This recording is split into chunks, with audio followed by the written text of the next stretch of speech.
हाँ तो बच्चों, हम लोग इस एपिसोड में प्रकाश का अपवर्तन देखेंगे, रिफ्रैक्शन देखेंगे, उसको समझने का प्रयास करेंगे कि ये अपवर्तन क्या है। परावर्तन तो ये था, रिफ्लेक्शन ये था कि जैसे एक गेंद है, दीवार पे हम लोग फेंके, फिर हाथ में आ गया। यानी जिस माध्यम में जा रहा था उसमें कोई रिफ्लेक्टिंग उसको सरफेस मिला, जिससे जैसे लाइट को कोई मिरर मिला, उससे वे लौट के आ गया। हवा में जा रहा था, हवा में आ गया। गेंद था, उसका रिफ्लेक्टिंग सरफेस एक दीवार मिला, उससे लौट गया। जैसे हम लोग साउंड कहीं जोर से चिल्लाते हैं तो कुछ समय के बाद अपनी ही ध्वनि हमें सुनाई देती है, इको, प्रतिध्वनि। तो इसका मतलब कि वहां भी उसका जो रिफ्लेक्टिंग सरफेस था उससे वो इम्पैक्ट करके चला आया। यानी जिस माध्यम में जा रहा था उसका रिफ्लेक्टिंग सरफेस मिला, वो उसी माध्यम में उसी वेलोसिटी से लौटा, तो ये रिफ्लेक्शन हुआ। लेकिन रिफ्रैक्शन का मतलब हुआ कि जिस मीडियम से जा रहा था उसको चेंज करके अब दूसरे मीडियम में जा रहा है। तो दूसरे मीडियम में जाने से उसका स्पीड बदलेगा। जैसे हम लोग एयर में चलते हैं, हवा में, तो बड़े बड़े कदम से चलते हैं, ज्यादा स्पीड होता है। अगर घुटना भर पानी हो तो उसमें हम लोगों का स्पीड कम हो जाएगा। लाइट के साथ भी वही है। Light is a form of energy and when it passes through a denser media, then its partial part of energy is to be absorbed by that media, so its intensity and speed also is to be decreased. ये ऊर्जा का ही रूप है, और जब ये किसी माध्यम में चलता है तो उस माध्यम के द्वारा इसकी ऊर्जा का कुछ भाग अवशोषित कर लिया जाता है। आप कह सकते हैं कि स्ट्रगल में उसकी एनर्जी का कुछ भाग लैप्स होता है, लॉस होता है, जिससे जो है उसके स्पीड में और उसके इंटेंसिटी में कमी आती है। तो इसे अपवर्तन कर सकते हैं। जैसे एक टॉर्च है और उसे जला रहे हैं, तो वो हवा से वहां तक गया, उसके नीचे पानी है, उस पानी में चलने लगा, तो उसका स्पीड चेंज हो गया। जैसे हवा यहां से लेकर पानी में टकराने के पहले तक उसका स्पीड 3 लाख किलोमीटर पर सेकेंड था, लेकिन जब वो जल में प्रवेश किया, पानी में चलने लगा, तो उसका स्पीड 2.25 लाख 2.2 लाख किलोमीटर पर सेकेंड हुआ। अगर वही ग्लास में चल रहा है तो 2 लाख किलोमीटर पर सेकेंड हुआ। इस तरह से उसका स्पीड चेंज होता जाएगा। तो ये हम लोग समझेंगे। तो when A light passes through one to another media, then it means refraction, it be refraction। जब प्रकाश एक से दूसरे माध्यम में चल रहा है जो एक दूसरे की अपेक्षा रेयर या डेंसर है, सघन या विरल है। जैसे हवा की अपेक्षा जल, वाटर ज्यादा विरल है। अगर दौड़ लगाना हो तो दौड़ में हवा से ज्यादा सघन क्या हो गया, डेंसर वाटर हो गया। वाटर से ज्यादा डेंसर कीचड़ हो गया, उसमें आपका स्पीड और कम हो जाएगा। तो इस तरह से लाइट के साथ भी होता है। लाइट की एक डेंसिटी होती है, तो ऑप्टिकल डेंस उसको कहा जा सकता है, या रिफ्रैक्टिव इंडेक्स उसको कहा जा सकता है।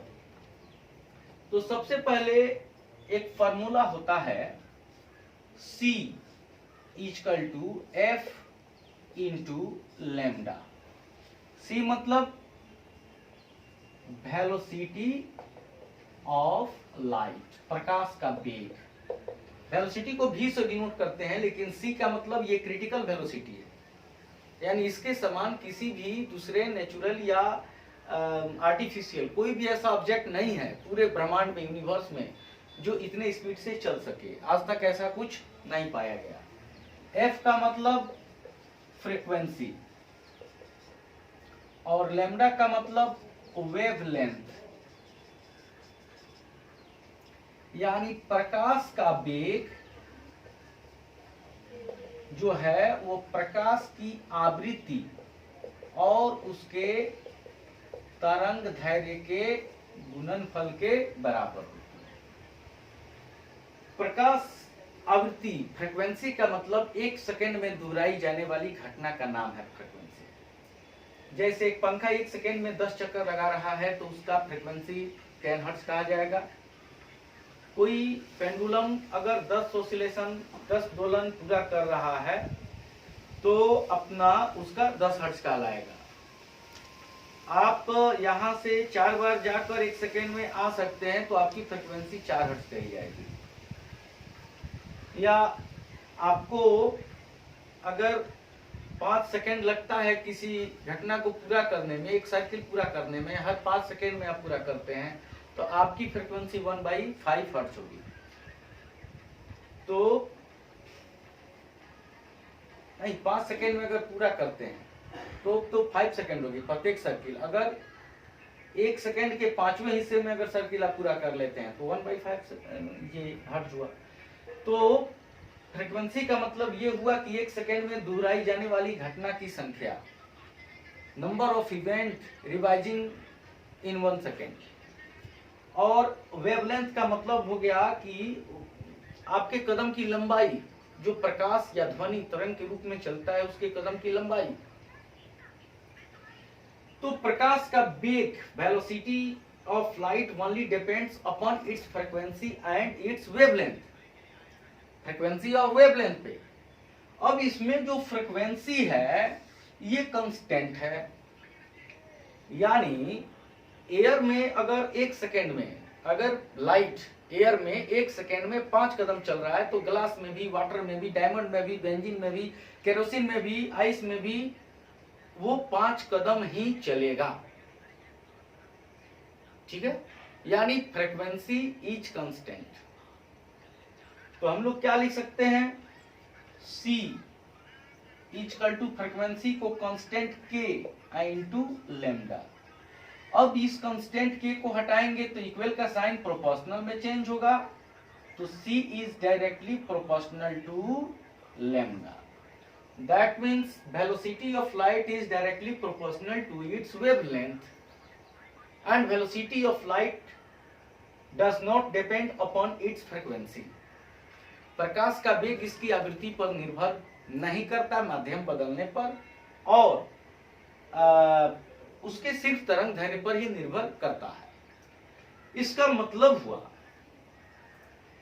कि हवा में 3 लाख किलोमीटर चल रहा है प्रकाश, और ये वाटर में चल रहा है 2.25 लाख किलोमीटर, ग्लास में 2 लाख किलोमीटर। इसका सेंस क्या निकला कि वेवलेंथ घट रहा है डेंसर मीडिया में। जैसे हम लोग हवा में बड़े कदम से, जल में उससे कदम में, कीचड़ में उससे छोटे कदम से चलते हैं, ऐसे लाइट भी एक एनर्जी का फॉर्म है। और जैसे जैसे इस डेंसर, ऑप्टिकली डेंसर माने प्रकाशतः सघन माध्यम में जो है ये चलना शुरू करता है, सभी लगभग सघनता के अनुसार ही है, एक बेंजीन को छोड़ के, क्योंकि बेंजीन का रिफ्रैक्टिव इंडेक्स 1.6 होता है, जो ग्लास 1.5 के रिफ्रैक्टिव इंडेक्स से ज्यादा है, लेकिन वो पानी से भी पतला होता है, और पानी का 1.3 होता है। तो एक बेंजीन एक्सेप्शन है, अपवाद है, बाकी डेंसिटी के हिसाब से ही ऑप्टिकली डेंसर भी होते हैं। ठीक है, तो ये जो है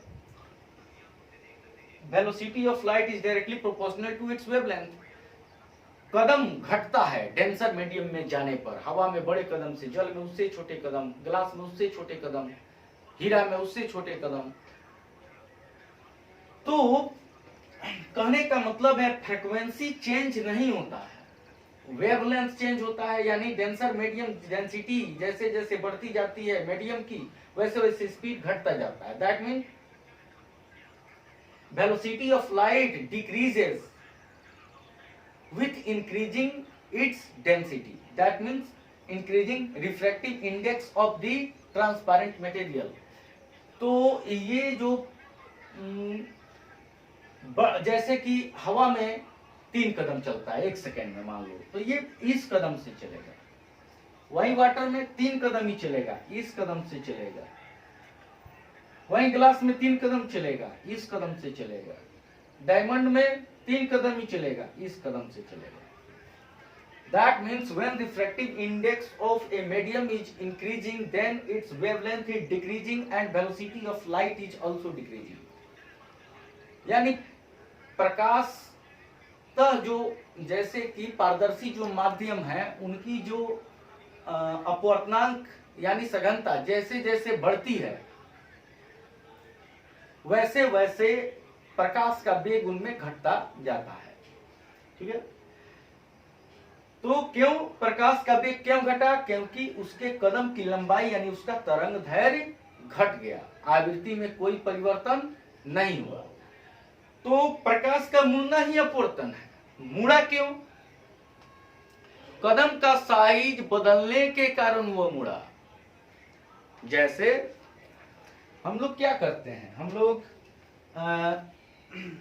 जो है नदी पार करना है, नदी पार करना है तो कहां से पार करेंगे? जहां नदी काफी संकरा होगा, पतला होगा, या चौड़े भाग से पार करेंगे? संकरे भाग से पार करेंगे। तो लाइट जब डेंसर मीडियम में जाता है तो उसका जो वेवलेंथ घटता है और उसकी जो वेलोसिटी कम होती है, उसके कारण वो नॉर्मल की ओर मुड़ता है। जैसे मान लेते हैं हम लोग कि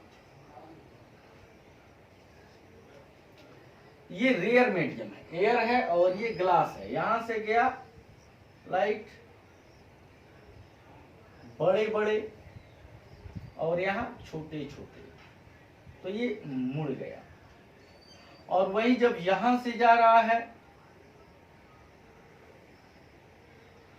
यहां से जा रहा है छोटे छोटे कदम से, तो यहां बड़े बड़े कदम से भागेगा, तो ये नॉर्मल से दूर भाग गया।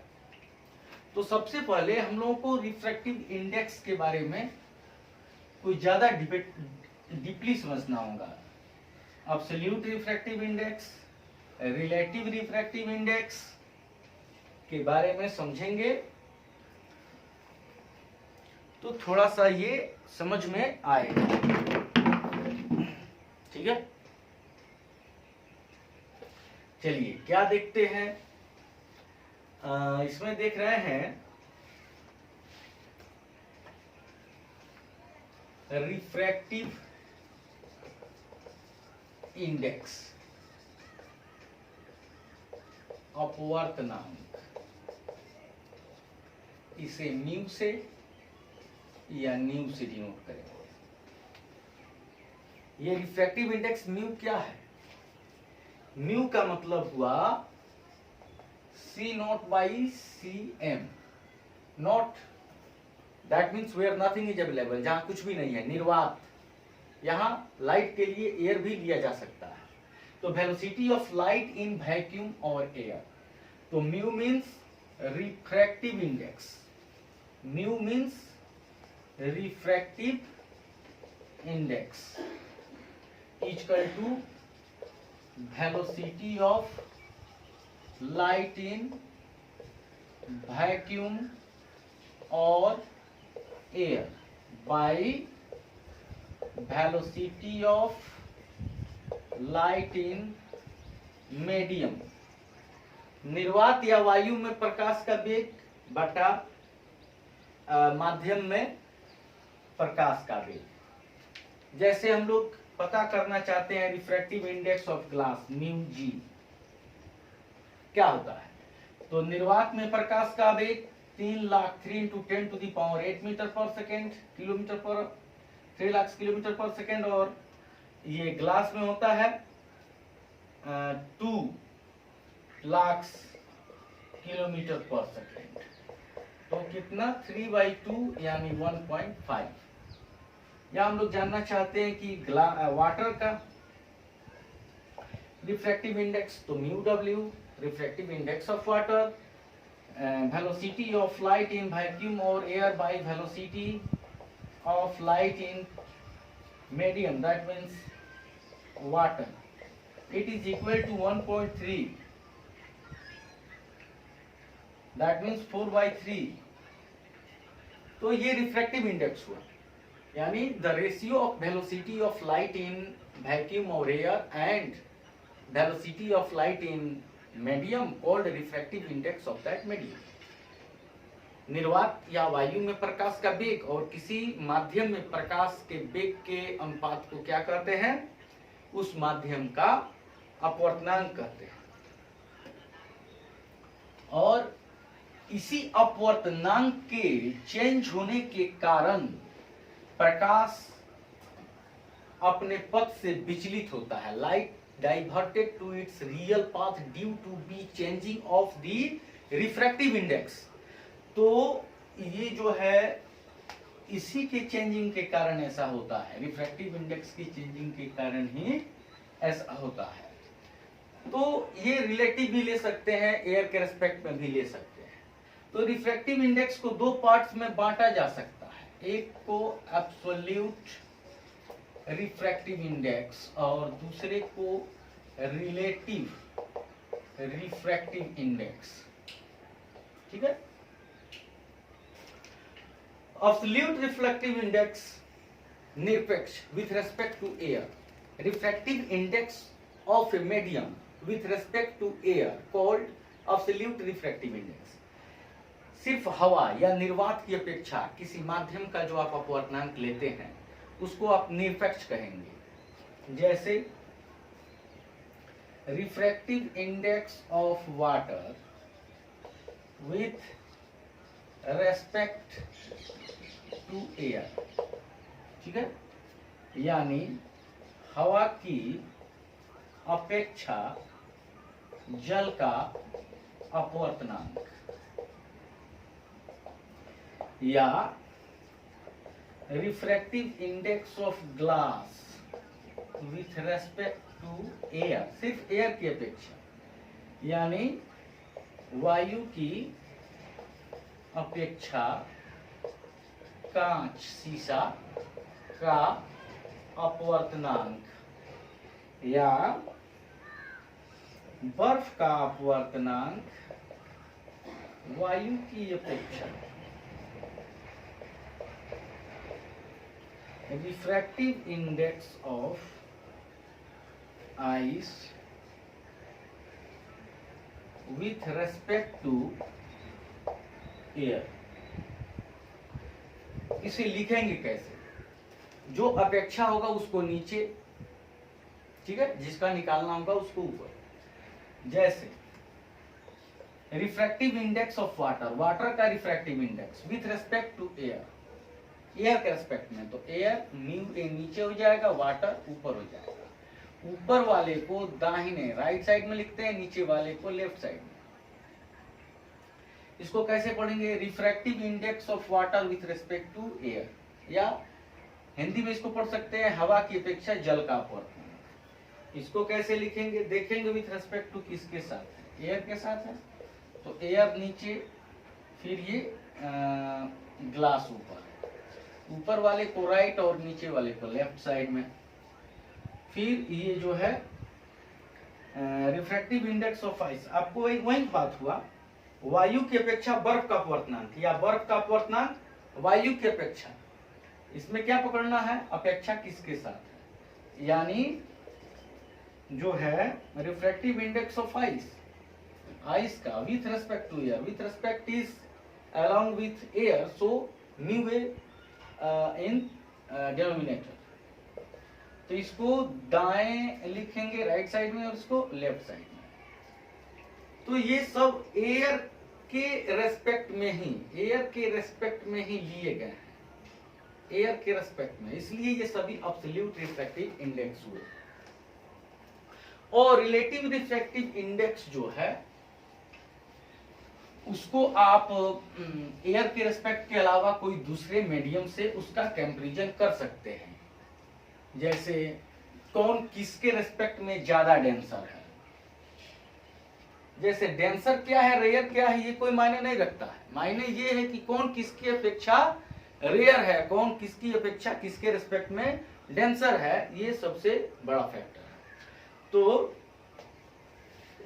ये जो है, देखिए जितने भी बातें कही जा रही हैं वीडियो में उसको पूरे ध्यान से सुनना है, बार बार उसको सुनना है, एक एक शब्द को सुनना है, जो भी प्रॉब्लम है वो खत्म हो जाएगा।